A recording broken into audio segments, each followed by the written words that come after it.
Term insurance policies बहुत लोग hold कर रहे हैं, बट टर्म इंश्योरेंस का जब क्लेम आता है तो कई बार क्लूलेस हो जाते हैं फैमिली मेंबर्स की क्लेम करना कैसे है। तो आज हम आपको प्रोसेस बताएंगे कि टर्म इंश्योरेंस पॉलिसीज या लाइफ इंश्योरेंस पॉलिसी से क्लेम कैसे कर सकते हैं, क्या प्रोसेस है, क्या डॉक्यूमेंट्स चाहिए होते हैं और क्या टैट होता है, कितने टाइम में क्लेम सेटल हो जाता है। वीडियो के एंड तक बने रहिएगा, काफी यूजफुल वीडियो होने वाली है।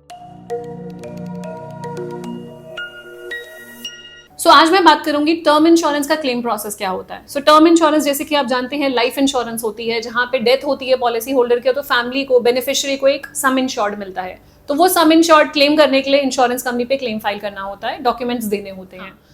क्लेम के लिए हमें 30 डेज के अंदर अंदर इंश्योरेंस कंपनी को इंटीमेट करना पड़ता है कि डेथ हो गई है पॉलिसी होल्डर की और मुझे क्लेम करना है, तो मुझे प्रोसेस बताया जाए। उसमें कॉज ऑफ डेथ मेंशन करना होता है, डेट ऑफ डेथ और आपका क्या रिलेशन है विद द पॉलिसी होल्डर वो मेंशन करना होता है। तो ये intimation earlier the better, with in 30 days चले जाना चाहिए इंश्योरेंस कंपनी को।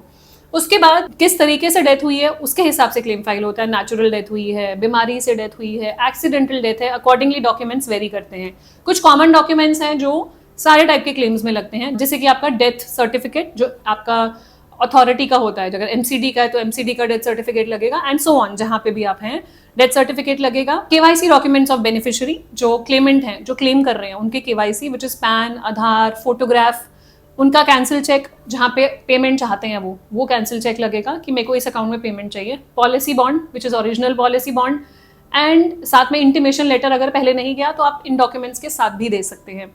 साथ में ड्यूली फिल्ड क्लेम फॉर्म, जो भी क्लेम फॉर्म है वहाँ पे डिटेल्स भरनी रहती हैं, जैसे कि ये क्लेम फॉर्म आपके सामने है, आप देख सकते हैं।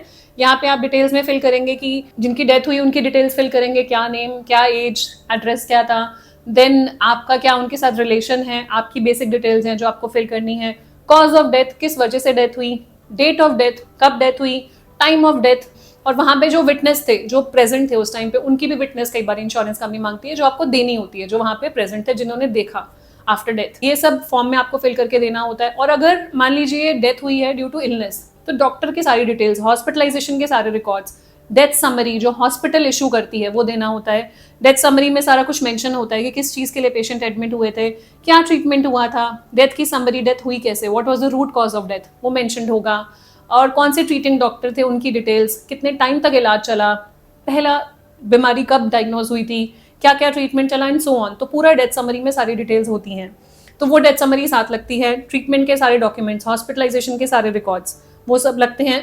फिर पेशेंट की भी केवाईसी डिटेल्स लगती हैं, पेशेंट के पैन कार्ड, आधार कार्ड, जिनकी आप क्लेम कर रहे हो पॉलिसी होल्डर, पैन कार्ड, आधार कार्ड, उनका आइडेंटिटी प्रूफ, सारा कुछ देना पड़ेगा आपको इंश्योरेंस कंपनी को, along with original policy bond. और अगर यही डेथ ड्यू टू एक्सीडेंट होती है तो कुछ डॉक्यूमेंट्स ज्यादा लगते हैं, ये तो सब लगेंगे ही जो हमने बात करी, कुछ डॉक्यूमेंट्स। और ये क्लेम फॉर्म आप रिस्पेक्टिव इंश्योरेंस कंपनी से ले सकते हैं। वैसे तो ऑनलाइन भी आपको वेबसाइट पे अवेलेबल है, जिस कंपनी का आप क्लेम फाइल कर रहे हैं वहां से आप ऑनलाइन डेथ क्लेम प्रोसेस जान सकते हैं, उनको कॉल करके टोल फ्री नंबर पे जान सकते हैं कि what are the forms that are required. क्योंकि कई बार क्या होता है, फॉर्म्स चेंज हो जाते हैं। इट इज बेटर या तो आप कॉल कर लीजिए या नियरेस्ट ब्रांच विजिट कर लीजिए, कि इंटीमेशन भी दे आइए और वहां विजिट करके जो भी फॉर्म्स हैं वो ले लीजिए। अगर कोई आपके इंटरमीडियरी हैं, एजेंट हैं जो आपको हेल्प करने वाले हैं, वो पूरे प्रोसेस में आपको गाइड कर देंगे। तो यहाँ पे अगर डेथ ड्यू टू एक्सीडेंट होती है, चाहे वो रेल है, रोड है, एयर है, किसी भी तरह का एक्सीडेंट है, तो डॉक्यूमेंट्स की लिस्ट बढ़ जाती है। सबसे पहला एफआईआर, फर्स्ट इन्फॉर्मेशन रिपोर्ट जरूरी होती है अगर एक्सीडेंट के थ्रू डेथ है, या और साथ में मेडिको लीगल सर्टिफिकेट। ये मेडिको लीगल सर्टिफिकेट इंपॉर्टेंट है, इसके बिना आपको एक्सीडेंटल क्लेम्स नहीं मिलेंगे। मर्डर या सुसाइड के केस हैं तब भी मेडिको लीगल सर्टिफिकेट और एफआईआर की कॉपीज चाहिए होंगी, तभी क्लेम सेटल होगा, नहीं तो नहीं होगा, वेरी क्लियरली। बहुत बारी पोस्टमार्टम रिपोर्ट भी होता है एक्सीडेंटल केसेस में, तो पोस्टमार्टम रिपोर्ट की जो रिपोर्ट आती है वो पूरी देनी होती है। फाइनल पुलिस इन्वेस्टिगेशन रिपोर्ट भी देनी होती है as a part of accidental claim. अगर कोई न्यूज़पेपर की कटिंग है तो वो भी साथ में देंगे। अगर वो ड्राइव कर रहे थे at the time of accident तो उनका ड्राइविंग लाइसेंस भी चाहिए होगा, कि ड्राइविंग लाइसेंस था, मतलब अनलॉफुल ड्राइविंग तो नहीं थी वो, तो ड्राइविंग लाइसेंस भी चाहिए होगा। हॉस्पिटलाइजेशन का अगर कोई रिकॉर्ड है, मान लीजिए हॉस्पिटल ले जाया गया वहां से, तो उसका कोई रिकॉर्ड है तो वो भी साथ में देना पड़ेगा।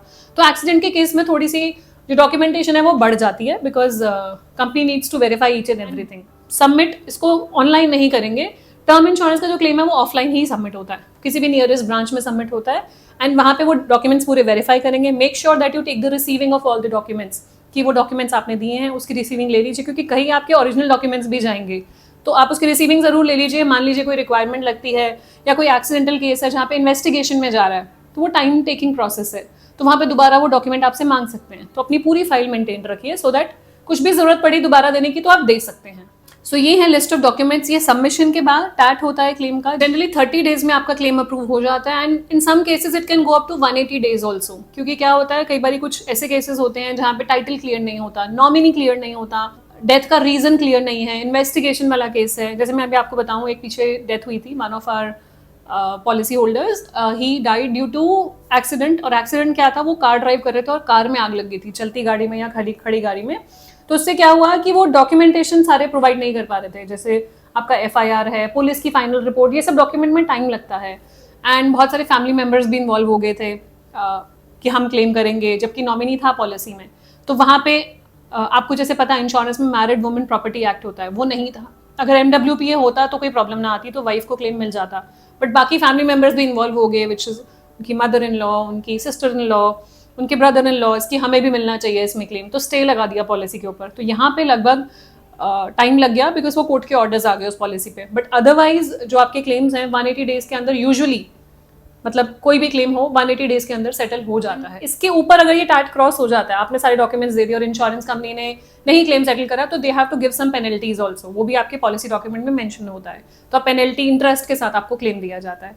सो मेक श्योर कि सारे आपके डॉक्यूमेंट्स की लिस्ट है जो हमने बात करी, जो बेसिक वंस हैं, पॉलिसी बॉन्ड इंटैक्ट रहे, आपका KYC documents of the policy holder, KYC documents of the Clement, जो क्लेम कर रहे हैं उनके भी KYC, और जो डेथ हुई है जिनके, उनके भी KYC, cancel cheque, death certificate, hospital के रिकॉर्ड्स, एक्सीडेंटल केस है तो आपका FIR, final report by the police, and postmortem report, medico legal certificate. तो ये सब डॉक्यूमेंट्स पूरे कंप्लीट डॉक्यूमेंट्स दें, कुछ भी आधे अधूरे डॉक्यूमेंट्स ना दें। अगर कंप्लीट देंगे तो आपका क्लेम डिले नहीं होगा। And as a policy holder अगर आप ये वीडियो देख रहे हैं तो it is very important to tell your claimants, जो आपके फैमिली मेम्बर्स हैं, कि पॉलिसी आपने ले रखी है। बहुत बार ऐसा होता है फैमिली मेम्बर्स को पता भी नहीं होता कि उनकी पॉलिसी चल रही है टर्म इंश्योरेंस। आप लेते किस लिए पॉलिसी? इसलिए लेते हैं कि कल को अगर आपको कुछ हो जाए तो आपकी फैमिली की जो फाइनेंशियल प्लानिंग है, आपकी फैमिली का जो घर खर्च है, जो हाउस होल्ड एक्सपेंसेस हैं, आप ब्रेड अर्नर है फैमिली की, फैमिली आपके ऊपर डिपेंडेंट है, तो वो खर्चा चलते रहे, आपका लाइफस्टाइल सस्टेन रहे फैमिली का। अगर उनको पता ही नहीं है पॉलिसी के बारे में तो वो क्लेम कैसे करेंगे? तभी इतना करोड़ों रुपए इंश्योरेंस कंपनीज के पास अनक्लेम्ड पड़े हैं, क्योंकि नॉमिनीज को, फैमिलीज को पता ही नहीं जो चले गए उनकी पॉलिसी थी। तो एज अ पॉलिसी होल्डर आपके लिए इंपॉर्टेंट है ये इन्फॉर्मेशन अपनी फैमिली को पास ऑन करें और ये वीडियो भी शेयर करें, सो दैट उनके साथ भी ये प्रोसेस उनको पता हो कि कल को क्लेम करना है तो मुझे कैसे करना है। एंड अगर कोई कॉन्टैक्ट पर्सन है, आपके कोई इंश्योरेंस एजेंट है जिनका नंबर आप उनको देना चाहें, वो भी दीजिए। अपने पॉलिसी डॉक्यूमेंट के ऊपर कार्ड लगाइए या नंबर लिखिए, जिससे कि वो पता हो कि ये कॉन्टैक्ट पर्सन है in case of any mishappening eventuality. तो this was what I wanted to bring across कि टर्म इंश्योरेंस में आप क्लेम कैसे फाइल कर सकते हैं और क्या आपके राइट्स हैं वो आपको जानना जरूरी है। ये सारे राइट्स और ये सारे प्रोसेस आपकी टर्म इंश्योरेंस पॉलिसी में भी मेंशन्ड है, आप डिटेल में रेफर कर सकते हैं। जाने से पहले क्विक रिमाइंडर, अगर अभी तक आपने हमारे चैनल को सब्सक्राइब नहीं किया है कर लीजिए, so that you get the right information at the right time. और अगर इन्फॉर्मेशन यूजफुल लगी तो अपने फ्रेंड्स एंड फैमिली के साथ शेयर करना मत भूलना। मिलते हैं नेक्स्ट वीडियो में नए टॉपिक के साथ, तब तक stay safe, take care, bye bye.